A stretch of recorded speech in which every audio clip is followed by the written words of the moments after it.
कृष्णा।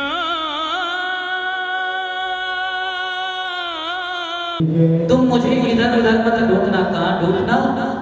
वैसे माताएं बड़ा सुंदर गाती है। ओ जंगल में ढूंढा तुझे,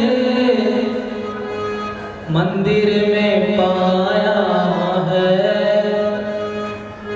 ओ जंगल में ढूंढा तुझे, मंदिर में पाया है। भक्तों के हृदय में, भक्तों के हृदय में मेरे श्याम का ठिकाना है। ओ दुनिया वाले, ये दुनिया वाले क्या जाने, ये दुनिया वाले क्या जाने, मेरा रिश्ता पुराना है। दुनिया वाले क्या जाने, मेरा रिश्ता पुराना है। भक्तों के हृदय में, भक्तों के हृदय में मेरे श्याम का ठिकाना है। भक्तों के हृदय में मेरे श्याम का ठिकाना है। दुनिया वाले क्या जाने, दुनिया वाले क्या, मेरा दिल तो दीवाना है।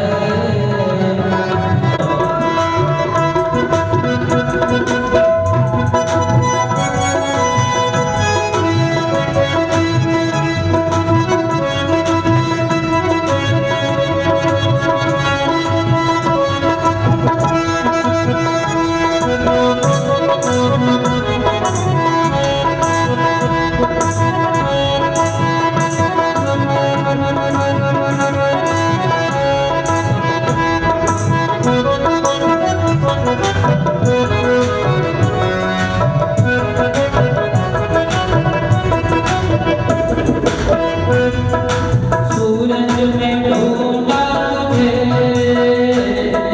चंदा में पाया है। सूरज में ढूंढा तुझे, चंदा में पाया है। सूरज में ढूंढा तुझे, चंदा में पाया है। दुनिया वाले क्या जाने, दुनिया वाले क्या जाने, मेरा रिश्ता पुराना है।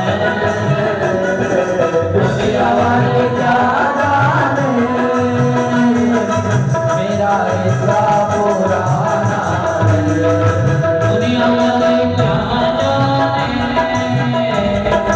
दुनिया वाले क्या जाने, मेरा रिश्ता पुराना है। मेरा रिश्ता पुराना है। हम के ओ कृष्ण जी को, ओ कृष्ण जी को बोलते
की जंगल में ढूंढा तुझे मंदिर में पाया है तेरे श्याम का ठिकाना। भक्तों के हृदय में मेरा श्याम का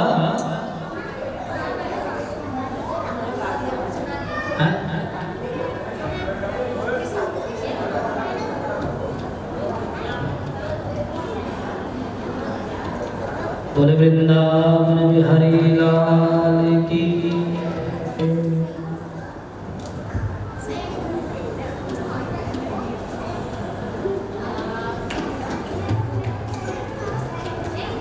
हमारे छत्तीस से भी माता जी आए हैं मैसेज करके, सब जोरदार तालियां इनके लिए, बहुत बहुत स्वागत है। आज माता जी को नहीं ले आए हैं 140 वाले।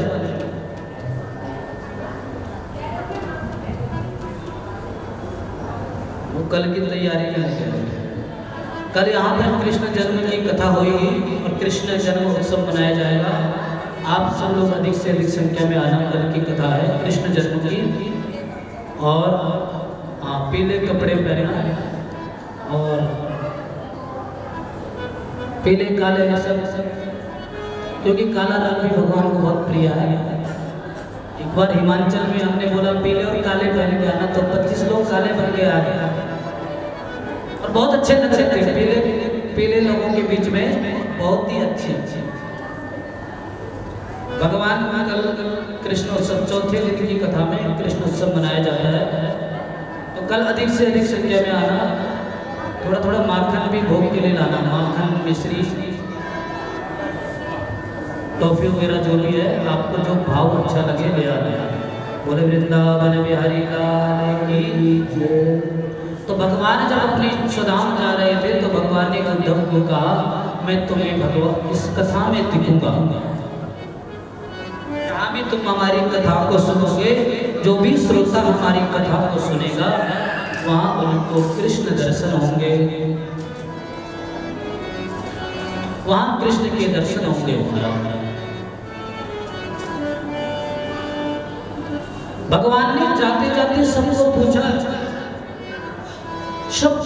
भगवान ने जब भगवान अपने धाम को गए तो भगवान ने सबको पूछा, अपनी बुआ को भी पूछा, कुंती बुआ को। अपनी बुआ को भगवान पूछते बुआ तुझे कुछ चाहिए? कुंती ने कहा देना ही है तो मुझे संसार के दुख दे दे।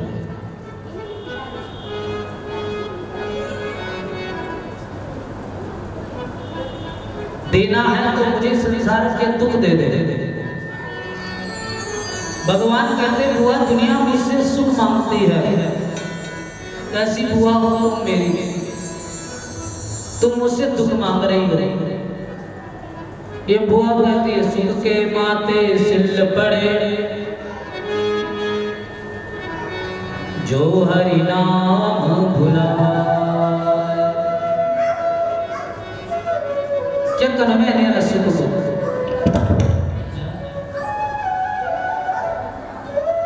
मैं ऐसे सुख का क्या करूं जो प्रभु नाम को भुला दे।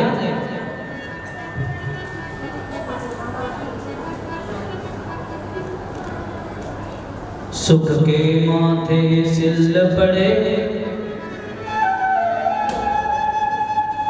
जो हरि नाम भुला। मुझे ऐसा सुख नहीं चाहिए जो प्रभु के नाम को भुला दे। मुझे ऐसा सुख नहीं चाहिए।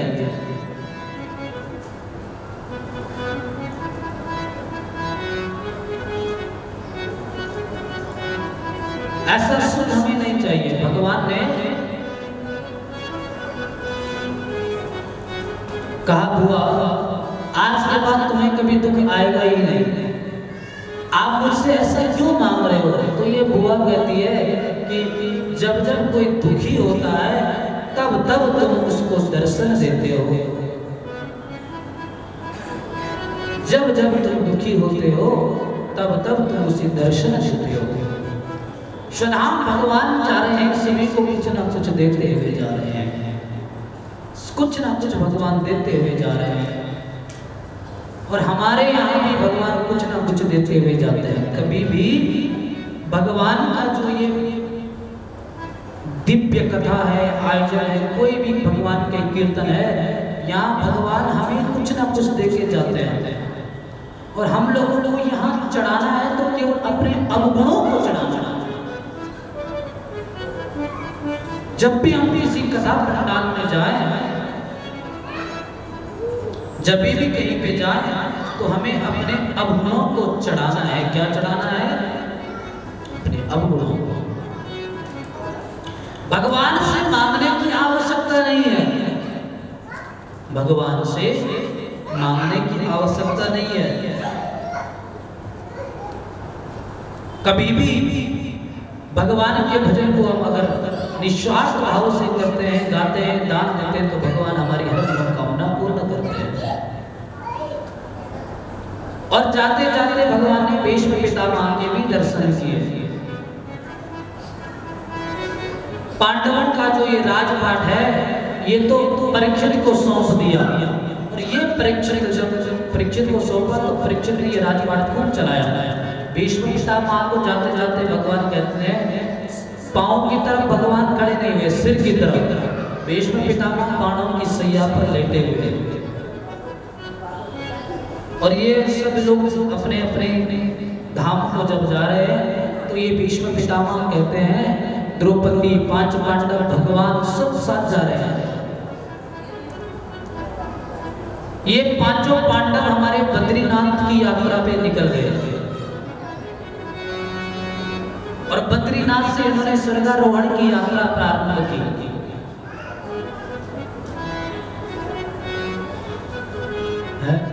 बद्रीनाथ से स्वर्गारोहण की यात्रा। गए हो ना आप सब लोग बद्रीनाथ? अपने आप तो गए थे पिछली बार बद्रीनाथ, है ना? बद्रीनाथ कौन कौन गया?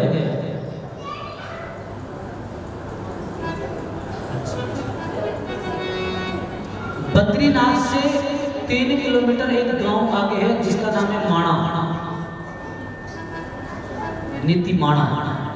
और उन 3 किलोमीटर आगे जाके जो माणा गांव है, उससे थोड़ा सा ऊपर जाओ तो गणेश गुफा है, जहाँ गणेश जी ने इन पुराणों को लिखा और व्यास जी ने उद्घोष किया। क्योंकि पुराण लिखना इतना सरल नहीं था। गणेश जैसा ही बुद्धिजीवी, भगवान गणेश जैसे ही रिद्धि सिद्धि के दाता ही लिख सकते, हर कोई नहीं लिख सकता। राइटर व्यास जी ने गाया और गणेश जी ने इसको सुंदर भाव से लिखा। आज भी वहाँ व्यास गुफा भी है और गणेश गुफा भी है। और जो व्यास गुफा है उसका जो पत्थर है वो ऐसा है जैसे इस पुस्तक के पत्र हैं, ताड़पत्र की तरह। जैसे ताड़पत्र की पुस्तिका होती है, आज भी वो पत्थर इस तरह दिखता है। और उसी से थोड़े आगे जाओ तो वहां है भीमकुल। जब द्रौपदी ने कहा कि मैं इस नदी को पार नहीं कर सकती, पांडवों ने कहा कि हम तो कर लिए, तो भीम ने एक बहुत बड़ी शिला उठाई और उसको भीमशिला भी कहा जाता है। भीमशिला ऐसे रखा, बोला द्रौपदी इसके ऊपर चलो चलो। और जैसे जैसे आगे गए तो पहले द्रौपदी ने बर्फ थी ना, बद्रीनाथ में बर्फ। आज तो गाड़ी है, होटल्स है, सब कुछ है, रहने की सुविधा, खाने की सुविधा, आज सब कुछ मिलता है। अगर किसी के पास ठीक ठाक व्यवस्था भी चाहिए तो हेलीपैड भी है, जाते हैं बड़े बड़े सब लोग जाते हैं अपनी अपनी सुविधाओं को लेके। लेकिन उस समय सारा जो मार्ग था वह पैदल मार्ग था। तो ये द्रौपदी जाते ही पुल को पार करते ही बर्फ में डूबने लग गई और कहने लगी बचाओ बचाओ बचाओ। इस कथा को थोड़ा सा ध्यान से सुनना। कहने लगी मुझे बचाओ मुझे बचाओ। तो ये भीम, नकुल, सहदेव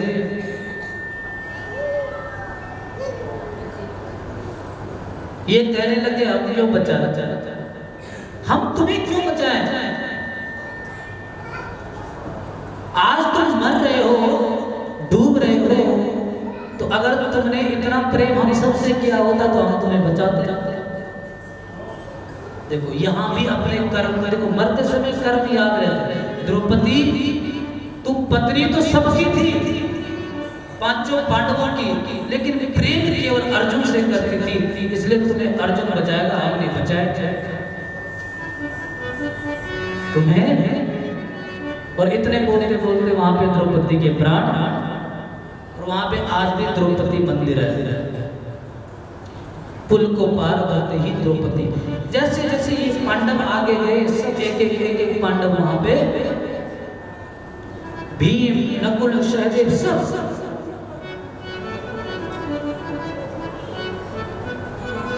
एक एक करके सारे पांडव क्या हो गए। अब युधिष्ठिर बच गए केवल। और हमारे शास्त्रों में युधिष्ठिर को धर्म अवतार भी कहा गया है। युधिष्ठिर जैसे अब स्वर्ग की यात्रा कर रहे हैं। हमारे यहाँ कहावत भी है कि जिंदा अगर कोई स्वर्ग गए हैं तो केवल पांडव गए हैं, बाकी मरने के बाद तो सभी गए होंगे। और जिंदा स्वर्ग जाना कोई आसान काम नहीं। जिंदा स्वर्ग जाना कोई इतना आसान नहीं है। मरने के बाद तो कौन कहाँ जाता है, उनके कर्मों पर निर्धारित करता है। लेकिन जीते जी पांडवों ने इतना तप किया था, अब युधिष्ठिर केवल बच गए। और धर्मराज जी ने इनकी परीक्षा ली। धर्मराज जी ने परीक्षा ली। युधिष्ठिर के साथ धर्मराज ने श्वान का रूप बनाया, एक कुत्ते का। चलते चलते पूरा साथ दिया हमारा, और छोटा सा घाव उस श्वान के पांव पर हो गया, घाव। और अर्जुन युधिष्ठिर उसको साथ में लेकर जा रहे हैं, छोड़े नहीं। थक गया वह श्वान। धर्म अवतार, इसीलिए तो कहते हैं ना, कुत्तों को रोटी डालनी चाहिए। आजकल श्राद्धों में एक कुत्तों के लिए, एक कौओं के लिए, गाय के लिए, अग्नि के लिए, जो हम लोग वो करते हैं ना तर्पण पूजा, इसमें एक हिस्सा जाता है। धर्म अवतार माना गया है। तो युधिष्ठिर ने अपने हाथों पर उठाकर उस श्वान को ले गए। और अब इस भक्ति को देखकर धर्मराज जी प्रकट हो गए। इतनी प्रसन्नता धर्मराज जी को हुई कि देखो अपने आप भी बिना कष्ट इस पथ मार्ग पर, फिर भी उस जीव को नहीं छोड़ा। क्यों? क्योंकि युधिष्ठिर ने कहा मेरे अपनों ने मेरा साथ छोड़ दिया, लेकिन तुम एक ऐसे जीव हो जो आज मेरे साथ अंतिम यात्रा तक आ रहे हो, यानी कि स्वर्ग की यात्रा तक मेरा साथ तुमने दिया। साथ हो तो ऐसा हो, कोई भी साथ कभी भी निभाना हो तो उसे ऐसा निभाओ कि वह निरंतर चले। 4 दिन के साथ नहीं चाहिए, यहाँ चाहिए तो हमेशा का साथ। धर्मराज जी इस भक्ति से प्रसन्न हो गए और युधिष्ठिर से कहा मैं तुम्हारी इस भक्ति से, तुम्हारी तपस्या से, तुम्हारे इस भाव से बहुत खुश हो गया। बताओ तुम्हें क्या चाहिए, तुम्हें क्या चाहिए?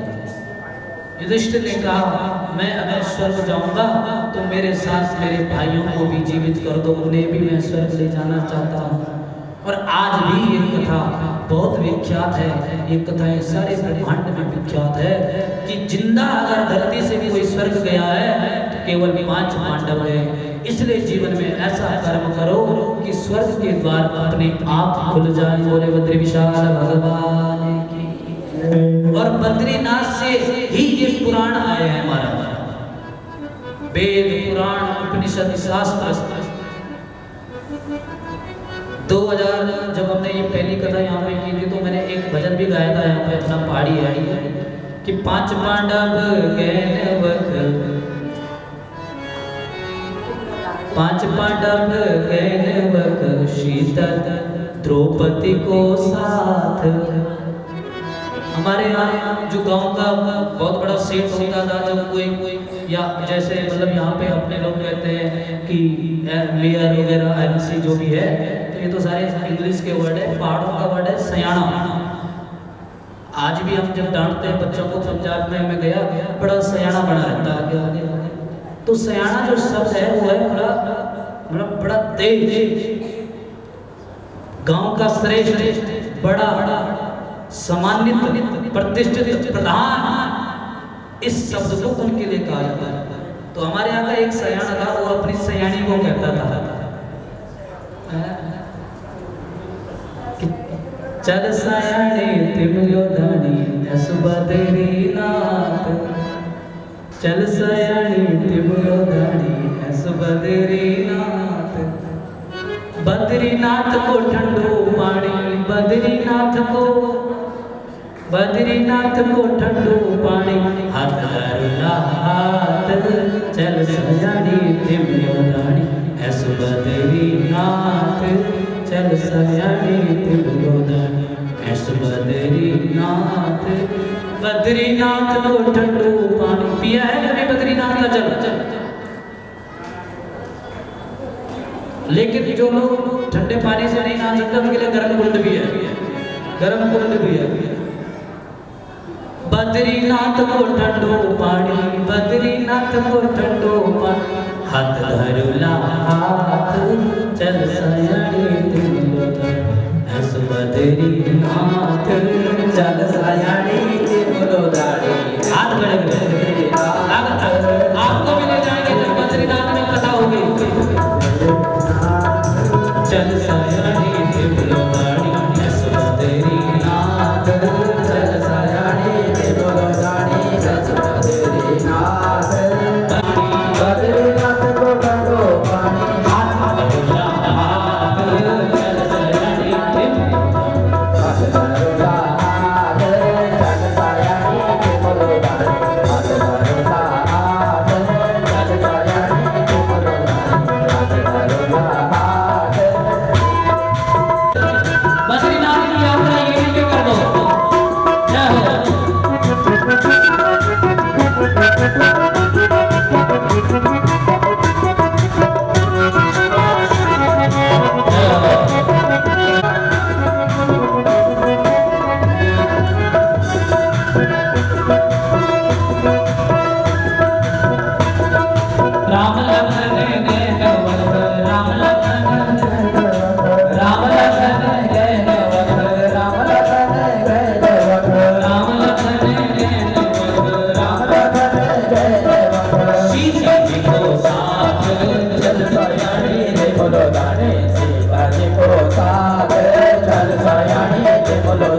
नाम हरि नाम